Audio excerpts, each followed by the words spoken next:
Hello, I'm Dr. Ray, and today I have with me Elizabeth. She actually was a former client who was going through some challenges, some family stuff, relationship stuff, and just wanted to do some personal growth. And she's come a long ways, and she was willing to be on camera, and she's actually kind of shy doing this, but she's doing a favor for me. And what was your experience like? Because I think that you mentioned before you saw me, you were seeing clinical psychologists. What was that experience like? Yeah, I saw a few clinical psychologists on the East Coast for a number of years, and it wasn't really doing me any service. I didn't really feel like I was getting anywhere. The solutions that they were giving me were highly analytical, and I didn't really feel like they were tailored for me specifically. I felt like they were maybe general solutions that everybody, like textbook solutions. Yeah. Did they, and one thing, people always ask, what's the difference between therapy and coaching? And in many ways they could be very synonymous, but one thing with coaching is that it gives you future solutions. Like it gives you things to do so you can actually live a better life. With therapy, it goes a little bit deeper, and it goes into the root of maybe what created the problem. But what ends up happening is that you end up talking about the past, without seeing any resolution. Was that kind of your experience? Yeah, they did heavily focus on the past, and one of the things that I always liked about going to see you is that when I would leave our sessions, you would always give me textbook materials and CDs, so I would always have something just physically in the future to focus on and take home and continue progressing. So it wasn't like I was always hung up on the next appointment. I was working on what we had discussed, and I also had all these other tools to kind of work on as well. Positive material, though. Positive material, yes. It was stuff that was to lift her up and just kind of mirror what we just had done and just kind of hardwired, so she's not dependent on me. It's interesting is that when I was seeing you, I kind of saw the pink elephant also. She was having challenges in this relationship, and she didn't recognize it until a little bit later on. You want to share a little bit about that? Or? Sure. And that was not the first relationship that I'd had like that. I'd had several in the past that I actually just more recently figured out were kind of part of this bad cycle. When I first started seeing you, I came to you because I realized I was self-sabotaging my relationships, because I knew they weren't relationships that I wanted to be in, but I didn't have the courage or the love for myself to know that I deserved better. And what were the typical type of guys you would attract?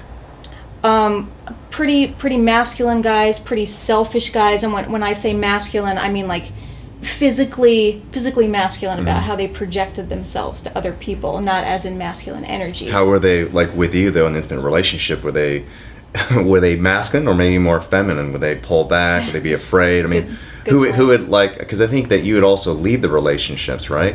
Yeah, as far as career and finances and those kind of life aspirations, I've always felt that I've had my things together, and they maybe didn't. They maybe didn't really have a direction, and while being selfish at the same time, all of those things together, the relationships weren't serving me at all. Yeah. It was a lot of work on my part. And you met someone, and it seems to be a really good relationship now. It is, yeah, it is. I'm enjoying life. I'm enjoying my relationship. It's funny because I think you said that I didn't know it could be this good. Yeah. Now that she actually has contrast. I mean, you had a history of attracting the same type of guys. Then you actually attracted someone who's really cool, a really good guy. Yeah, it's fun. I've even had friends tell me that we feel like we know you for the first time. We see you laughing, we see you smiling, you have this light about you. And I know that one of the things me and you have talked about a lot is happiness as defined through the eyes of a child. What is it like to experience true joy and getting back to that state of happiness? Yeah. So being able to find somebody that brings that out in you is what I have now, and is maybe what I was looking for and just happened to find it. Yeah, that's really awesome. It's interesting, we stopped working with each other, and she actually because she moved also, and she actually was having some knee challenges, and it wasn't healing. We actually did a Skype session. You want to tell them the experience of that?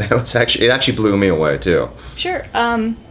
So I severely broke my kneecap in several places, and the fracture never healed. It went on for a year plus, and all this time it's not been healing. And I finally called you because I was at my wit's end with the pain and just the challenges of not being able to get around, not being able to get upstairs, not being able to work out and do yoga and running and all the things we love doing.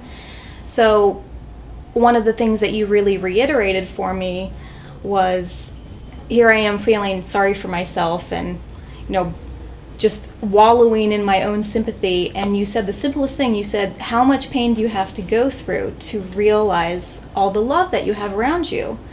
And that just kind of took me back for a second, and I thought, oh my gosh, you are right. That's pretty cool. You know, and I remember the session, and it was, we actually had her talk to her knee, like really bring healing light into her knee. And also what we noticed in the session was the knee was also associated to like the ex or the old relationships that she needed to let go and learn how to be flexible again and just move on. What actually happened? Wasn't like the following day or something you were able like to walk up the stairs, or what happened? The next day was the first day that I woke up and didn't have like incredible pain. It felt like just a weight had been lifted off the leg, and it just was such a relief. It was such a relief, and I actually felt so happy the next day when I woke up. It was like it was healed. I was convinced it was healed all of a sudden, and I went back to the doctor a couple weeks after that, and he said, it's healing. Wow. It's healing. After all this time, it hadn't been healing. Did you tell him to talk to the knee? Talk to the knee. Well, thank you for sharing. This is awesome, and I appreciate you taking the time to do this, and people who watch us, hopefully it helps them also. You're welcome. Thank you. You're welcome. If you're being offered some free tools that could get you unstuck, would you be interested? If so, visit raydoctor.com and receive your free transformational exercises. Imagine starting each day feeling deeper love, a clearer mind, and being able to say to yourself, I really feel good. My clients love these, and so will you. Get them now for free at raydoctor.com.